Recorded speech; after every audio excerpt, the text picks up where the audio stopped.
বুখারী শরীফের 528 নম্বর হাদিস হযরতে আবু হুরায়রা রাদিয়াল্লাহু তাআলা আনহু থেকে বর্ণিত। রাসূল করিম সাল্লাল্লাহু আলাইহি ওয়াসাল্লাম ইরশাদ করেন, তোমাদের কারো বাড়ির সামনে যদি একটি নহর থাকে, যদি একটি নদী থাকে, আর সেই নদীতে দৈনন্দিন 5 বার গোসল করে, তাহলে কি তার শরীরে ময়লা থাকতে পারে?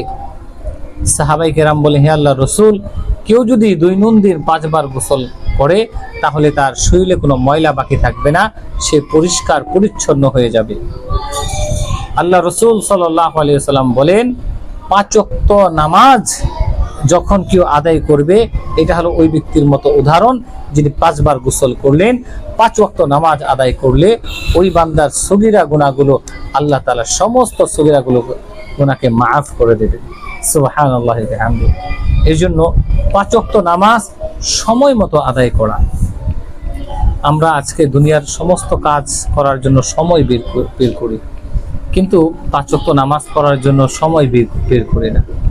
আজকে দেখা গেছে যে দুনিয়ার এই জিন্দেগিতে আমাদের যখন কারো কোনো ক্ষতি হয়ে যায় তখন তার জন্য আফসোস পাই, কিন্তু আমার জীবন থেকে অনেক নামাজ ছুটে গেছে, 1 ওয়াক্ত নামাজ কাজা হয়ে গেছে, তার জন্য আমাদের আফসোস তৈরি হয়। এই জন্য আপনি একজন দোকানদার, 5 ওয়াক্ত নামাজ আপনি পড়েন। আপনি একজন ব্যবসায়ী, আপনি নামাজ পড়ুন। আপনি একজন অটো চালক, আপনি 5 ওয়াক্ত নামাজ পড়ুন। আল্লাহ তাআলা আপনার রিজিকের মধ্যে বরকত দিবেন।